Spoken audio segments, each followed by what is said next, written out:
Ngayon ay ipapakita ko sa inyo kung anong magagawa nitong maliit na emergency radio. Napakalaki pong itutulong to dahil magagamit ito pag nawala ng kuryente or nandun ka sa lugar na walang kuryente. So simulan po natin kung paano ito gamitin. Sa likod ng radio dito makikita ang hand crank. Pag inikot ito ay nagsasarge siya ng kusa. Habang iniikot ito ay umiilaw ang charging light. Ito naman ang kanyang sariling antena.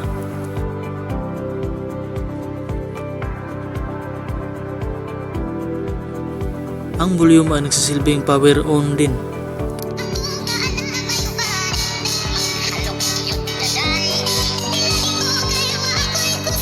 At ito yung switch ng FM, AM at WB.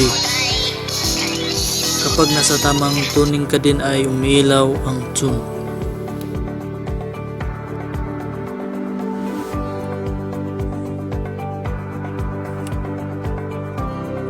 Ito yung solar panel niya.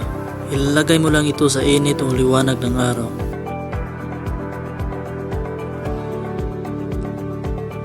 Pag binuksan mo ito ay kusang umiilaw ang emergency light.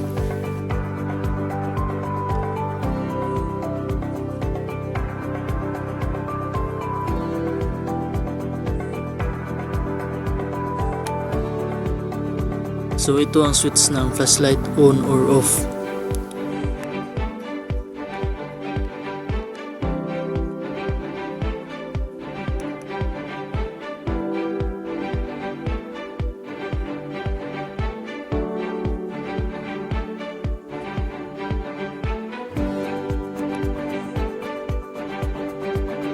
Switch sa radio or SOS function.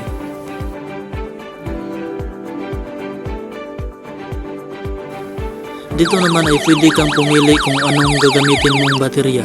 Sa built-in baterya ba o sa external battery na AAA. Dito naman yung lagayan ng AAA battery.